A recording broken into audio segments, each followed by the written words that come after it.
Hey everybody, Kelley Engineer here, and welcome to episode 13 of Stage Learning. In between episodes, I did quite a bit. I went on a rather lengthy mining run and focused entirely on iron, tin, and copper.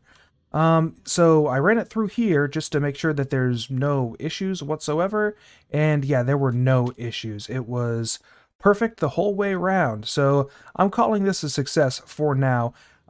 Inspire brought up in the comments of the last video that this doesn't look very good, and that I probably could have had the conveyors coming out the back instead of at the front and made it look better, and she's absolutely right. However, I'm not really worried about things looking good right now. I mean, this isn't even a permanent facility. Once I have the factory up and running, or at least part of the floor built for it, then I can start working on beautifying things. But for the time being, I'm not really worried about it. I also added this little chest right here because this is going to take things out. I needed a lot of refined iron. So the iron I threw in to here, once it got processed into iron ingots, I just took some of them out, put them in here, and then they went through and made me refined iron. I also have 3 overclocker upgrades in this, and over here in my extractor I have 4 overclocker upgrades because I made so much rubber in between episodes. I expanded out the farm here a little bit, and I don't think I went over it in the last episode, but I did make an electric tree tap just because it's better. And I'm close enough to my Tesla coil on the other side of that wall that I don't have to worry about running out of a charge for it. So the electric tree tap works just like the regular tree tap, and I've been getting a lot of sap running it through the extractor. And because of the 4 overclocker upgrades that are inside it, I don't, rubber processes very quickly, and I think I have like 9 stacks of it now. And even then, that probably won't be enough for this episode. So, yeah, that's really what I did in between episodes, was just work on rubber and work on getting some resources. So, without any further ado, let's get to it. I completely forgot to bring up the assembler. I did not manage to get the assembler to work. I broke it down completely, reset it back up, and yeah, still no dice. I cannot get the coolant recipe to run through here. I also, when I logged in, there was a weird graphical glitch with this conveyor belt right here, and I have no idea what was causing it. I logged out, logged back in, it fixed itself. But yeah, there was a graphical glitch where it was like combining the textures of a whole bunch of unknown blocks, and I don't really think that's the issue, but yeah, I logged back into my Ragnamod world just to see if anything was different there, and it wasn't. It was running the concrete recipe just fine, and like I said at the end of last episode, there is a concrete recipe for right here that requires water and slag, clay, gravel, and a water bucket. And this is the recipe I had going in Ragnamod, and it worked just fine. So, you know what? Let's run a quick test before we get into the episode proper. This is going to be a long one because I want to accomplish quite a bit. Where did I put my buckets? But yeah, like I said, this is going to be a very long episode because the things I want to accomplish are going to take quite a bit of time. So, let's grab some clay. And what was the last item I needed? I need slag, clay, and gravel. So gravel is in here. All right, so let's try this recipe out. Over here to the assembler, open it up. One of the cool things about the assembler is I can take anything that I want and throw it into these green slots. You see they're highlighting as green. This means that even if I don't have the item for the recipe, I can still complete the recipe. So it only works from JEI. You see I can't move it over because I already have the water bucket. There's no need to. So slag, clay, and gravel. And that will indeed make the concrete. Let's throw in the slag, let's throw in the clay, the water, and the gravel. And it worked. It worked immediately. So it's a problem with the recipe for the coolant. All right. Oh, it also took the bucket, of course, because it's supposed to. All right, I just attached the water generator, and you see that it is still working. The second, I don't even need the bucket in here. It just recognizes that it needs water, and yeah, it's completing exactly as it's supposed to. So it must just be a problem with the coolant, and I'm going to close the case on this. It's just really unfortunate that I had to manually create all the coolant for those overclocker upgrades, but now we can get into the episode proper. So the first thing I need to create in this episode is solar panels, but solar panels require quite a bit, so oh my word, of course they don't stack. Oh, luckily they're charging though. Alright, so I need to make a lot of batteries because I need to make a lot of generators. The generators are a component of the solar panels, and we're going to be turning these solar panels into the medium voltage solar arrays. It's going to require a medium voltage transformer, but that is super simple to make, and this is why I'm going to need a lot of rubber, because I need a lot of insulated copper cables in order to make this work, especially for the electronic circuits that I need to make, because I need to make, oh boy, I need to make 4 full stacks of them in order to make my 4 full stack, well, correction, my 2 full stacks of solar panels. I've been throwing everything as I make it into here, and now that I know that the batteries don't, now that I know that the batteries don't stack, this is going to be a little bit more difficult. So I should already have known that because I've made the generator before. Oh, I only made 1 generator. I had no idea they don't stack. All right. So yeah, I'll be back with you once I've assembled all of these generators. So I was about to create all of these electronic circuits, and then I thought, no, that's a silly idea. There are better ways, more, resource conservative ways to get all of the assembling stuff done. I'm sorry about the squeaking. I was adjusting my headphones. But yeah, there are better ways to do this. So I'm going to make an assembling machine. Unfortunately, the assembling machine requires electronic circuits, so I am going to have to manually create a bunch of them. And I'll create more than enough to create an assembling machine, a wire mill, and a wire mill requires an extractor, so extractors require electronic circuits. I also need to make a compressor and the plate bending machine. So I'm going to be creating all 5 of these machines because they're going to be necessary just to conserve on some of my resources in order to make all of these solar panels. I've already gone ahead and created some of these, and I'm not going to take this extractor. I'm just going to make a brand new one because I'm still using this for my rubber production. However, let's see here. Electric furnace. All right, I have 1 compressor. That's not going to be enough. All right, well, I have 1 compressor. So I'm going to have to make a lot of these machines from scratch. So at the very least, let's see here. What is this going to be? 40? Yeah, we'll make 40 of these. And hopefully that'll be enough to create as many machines as I need. Another thing that's going to be difficult about this is, let's see here, brass plates. So brass plates cannot be made in the Magnetic Craft press, the one that I have over here. So that is pretty unfortunate, but yeah, brass plates have to be made in a Tinker's Construct Tinker's Smeltery rather, the Immersive Engineering metal press, or the plate bending machine for Tech Reborn. So that's why I'm going to be making this plate bending machine. In the meantime, though, just to get me started, I am going to make some brass, and what's required for molten brass? Just copper and, oh no, zinc. Do I have zinc? Oh, I should have zinc. I'm not sure if I have zinc. I do not have zinc because zinc ore is either not unlocked or not available. I'm not sure yet. So there is only one way that I can get zinc dust, and that is from a sluice box with mithril rocky chunks, and I need mana infused ore in order to do that. Do I have any mana infused ore? I have no mana infused ore. This just put a wrench in my plan. I find it hard to believe that within all of the mining runs that I've done, I have never found mana infused ore. But I have never found mana infused ore, so I will not be making the wire mill just yet. But the plate bending machine I can still make. Just requires the compressors. The compressors I can make, and the tree taps. Oh, I definitely have plenty of tree taps. So yeah, all of the rest of this will be very easy to make, and I'll be back with you once I have all of the materials necessary to complete each of my solar panels. So I am ready to make the assembling machine. I am not going to be making 3 of them, not yet anyway, and I still have plenty of electronic circuits to spare, and we'll be making a lot more of them shortly. I'm going to place the assembling machine over here, And good, power is going in. So the assembling machine works it's a little bit complicated. I probably should have made two, actually. Because in order to make the electronic circuits, I'm going to need to make this basic circuit board first, which requires refined iron plate and electrum plate.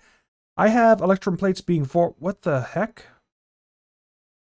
Power should not be a concern at all.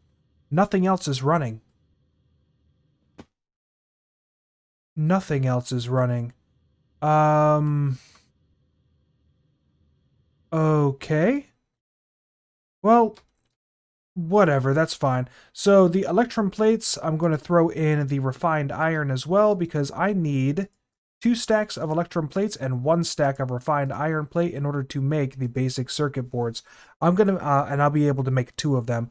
So I'm going to need to make some more electrum in order to make the 4 stacks of electronic circuits I need for the solar panels. But that is basically how it works. I'll be saving a lot of resources because instead of using the... Where are you? So the 1 refined iron isn't really going to change. It's just turning that refined iron into a plate. I don't have to spend any redstone, and the insulated copper cables I'm not going to be saving on either because I couldn't make the wire mill. So this is... I guess I'm not really saving on anything except for redstone. And electrum is very important to me. It's fine. At the very least, I made this machine, and I'm going to need it for later, so we may as well use it. I'm going to throw in what little electrum plates I have and the refined iron plates, and I'm going to have to make some more overclockers for this. The power is holding steady. Let's remove... Here we go. All right. Alright, yeah, look at that. Power's holding steady. It must have just been a weird glitch where it's not updating properly. That's fine. So yeah, I'm going to make all of the assembling machines. I'll be back with you shortly. We are finally ready to make our first solar panels. So here we are, going to put these here, and we're going to put these here. And thankfully, they stack. And I'm going to immediately put them back on the grid because we are going to make 16 of the low voltage solar arrays, and thereby making us 8 of the medium voltage solar arrays. So, I guess that'll only be 4, wouldn't it? Shoot. I'm gonna stick with low voltage for now and upgrade a little bit later. I want to see how let's see how the low voltage performs before we upgrade to the medium voltage. So, what I need to do in order to create that is I need to make some low voltage transformers, which are really easy, just some tin cable. And we'll make the tin cable right here. And oh wow, that is 9 instead of 6. Yeah, it's 6 for copper. Apparently it makes it barely makes 9 for the tin. That's great. So yeah, I'm going to assemble the wood necessary to make all these. It's not going to be very hard. I only need to make 16 of them. So I'll be back with you just incredibly shortly so we can move on to our next part of this episode. And here we are, low voltage solar arrays. So, I'm not going to place these just yet. What I need to do now is I need to make something from immersive engineering that's going to help us create the last thing I want in this episode. Hopefully I can get to it. This is taking a lot longer than I thought it would just to assemble all the Tech Reborn machines up there. So, where are you, my friend? Here we are, the core sample drill. So we're going to be making a core sample drill because looking at the acacia, let's pull the Akashic Tome out. So here it is. The core sample drill is going to allow me to determine mineral deposits that are inside the world. And normally just by immersive engineering by itself, the only thing that this will help you find is oil deposits. Luckily, something has been added to this pack where I can find ore deposits, and the ore deposits can be excavated with an excavator.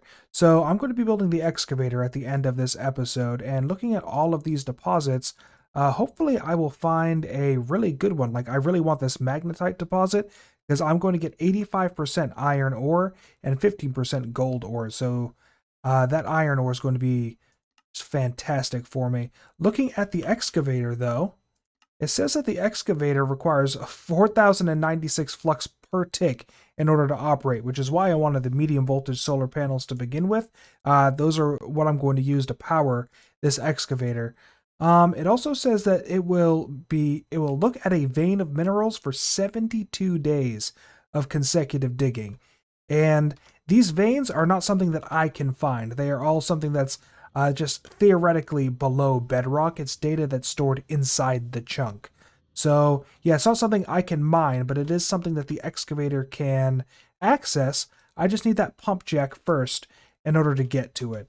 So let's build that pump jack. Oh, why am I saying pump jack? The core sampling drill.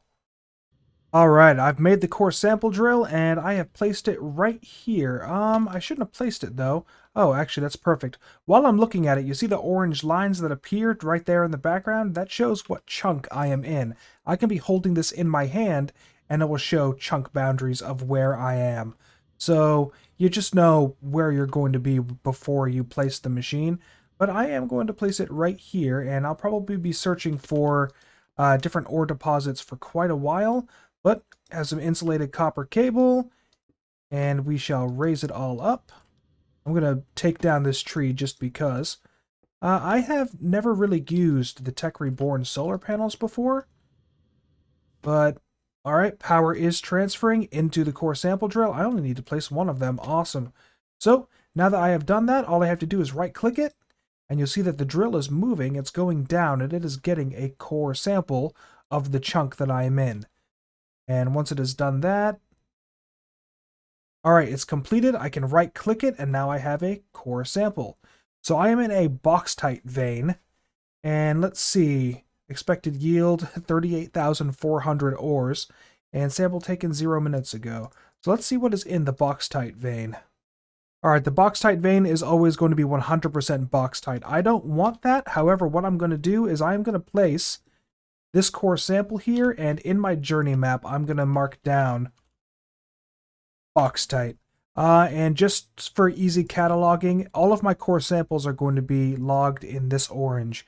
So I'm going to fly around, just break this, break the... Oh, whoops, that was almost a bad... Don't forget that whenever you're dealing with Tech Reborn stuff, you have to use the Tech Reborn wrench to break it. Otherwise, you'll lose the item. So yeah, I'm going to fly around and try to find a magnetite vein. Alright, it is not a magnetite vein, however, it is a pyrite vein, and that is 50% iron and 50% pyrite. I don't really have a lot of use for the pyrite, but at the very least I will have a stable source of iron. I'm going to give up the search now because, as you can see from all of these waypoints, I have found quite a bit, but not one magnetite. I've actually found 2 uranium veins. Yeah, cassiterite, nickel, bauxite's the one that I was on camera for. Platinum, silt, gold, and coal. The coal one's rather interesting because it is a lot of coal, but it also has a chance to be giving the diamonds and emeralds as well. So yeah, now that I have found this pyrite vein, I think this is where I'm going to stop, and I'll continue a search for a magnetite later. But I am quickly running out of time. So let's label this as pyrite and move on.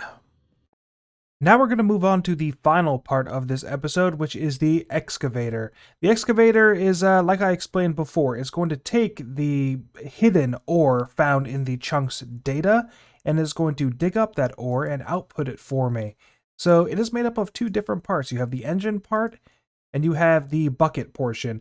And both of these, because they're separate parts, need to be clicked with the engineer's hammer at 2 different locations in order to form the full multi-block structure.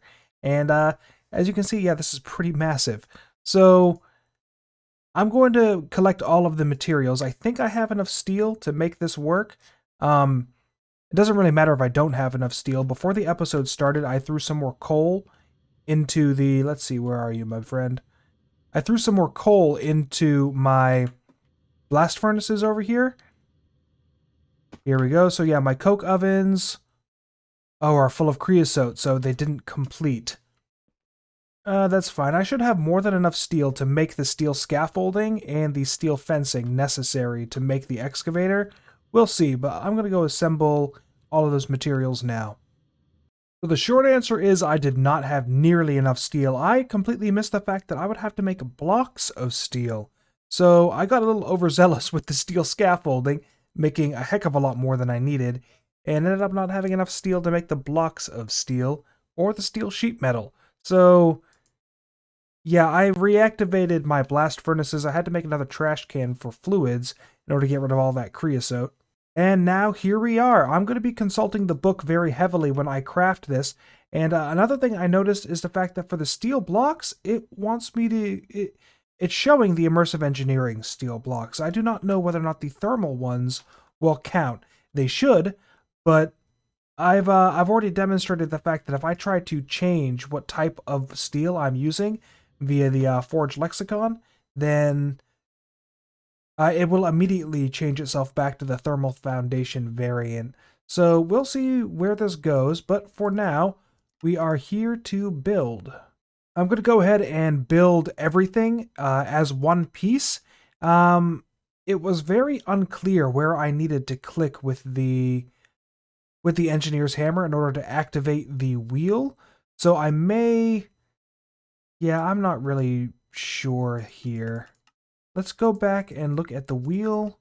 Yeah, I'm just going to assume that I have to click the center of it. So we're going to figure this out. So I have run into a slight problem, and that is the fact that I was correct. The thermal engineering, yeah, or the thermodynamics rather, the thermodynamic steel blocks do not work. I am willing to bet that I have to click this middle block. Unfortunately, whenever I have my Morpha tool in hand, and I mouse over the thermal block, it turns into the thermal wrench. So what I'm going to do here is I'm going to break all of these steel blocks, and I'm going to use a chisel to turn them into the immersive variants, because apparently that way will work. And it's a way that I completely forgot about trying. So yep, let's throw in here, block of steel immersive engineering. And we will place them once more, if I could place them in the proper location. There we go. All right, get the Morpha tool back out. Yes, all right. So using the chisel was what I needed to do in order to make the bucket wheel. And there it is in all of its glory. So I need to find the area that I need to right-click with it. And I believe that I have made this. There it goes. All right, so it just... it's upside down. Why is it upside down? Oh no, hopefully I made this properly. I don't think it should be upside down. Oh boy. No, I followed the book exactly. Alright, so I guess it's normally supposed to be... unless it's supposed to be like this. No, that doesn't make any sense because, that is very weird. I'm going to leave this page, come back to it. It's reset itself, and yeah, sure enough, it's supposed to be upside down. That is very weird. Gonna stay clear of that blitz over there. But it's whatever. Let's apply some power to it, which gets applied right here. The insulated copper cable is technically low voltage, so I don't know whether or not this will work. But let's try it anyway. Attach some solar panels to it and go sleep the night away. Oh, it is indeed moving. It's not getting power very quickly because I only have 3 of the panels, but it is moving. It is processing.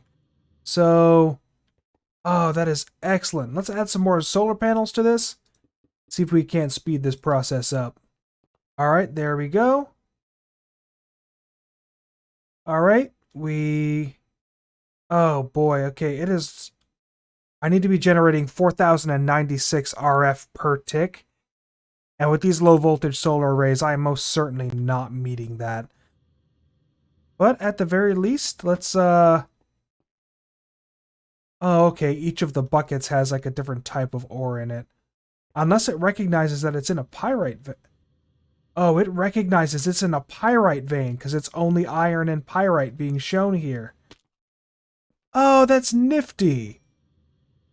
Oh, and what just came into my inventory? Iron. All right, so this is the output right here. I'm going to have to attach a chest to it. This is wonderful. Before I close out the episode, though, I made all of that tin cable earlier. I want to try removing the copper cable because it has such a low transfer rate, and I want to switch it with the tin cable and see whether or not that does anything for me. So where did I put that tin? Can I make it insulated? I cannot make it insulated. So I'm going to have to be careful around this because I can shock myself. But that's fine. If it increases the transfer rate of power coming from those solar panels, I'll be happy with it because, yeah, this is abysmally slow. Alright, it doesn't look like putting the tin cables did anything for me. Am I grabbing the son of a gun? I'm too magnetic. But yeah, that is the way that this is. Transfer rate 128. Oh, transfer rate 512. It is better on the copper cables than it is on the tin. That explains why I got 9 stacks out of it. That just means I'll have to replace the power with gold cables instead, because gold cables allow a transfer rate of 2000. So, here we go. And now that everything is there, okay, oh, the buckets are moving quite a bit faster than they were. And I'm still generating more power in the solar arrays than I am transferring. So there is still room for improvement here, but with that, I am going to close out the episode. In between episodes, I'm going to do a little bit more research on these solar arrays because if you look at it, it shows generation rate during the day, 64 forge energy, but generation rate during the night is 0. That makes me think that there are some sort of upgrades I can throw into these solar arrays, even though I can't open them. So it must just be an upgrade that I have to apply once. But yeah, I'm going to do a little bit more research into that because I have no idea if that is the case. But anyway, I am Kelley Engineering, and I hope that you did enjoy this episode. In between episodes, I'm going to just sit here and wait for pyrite and iron to spawn and see how much I get in probably, I don't know, like an 8-hour span. See how that works for me. But I will see you in the next one. Bye-bye.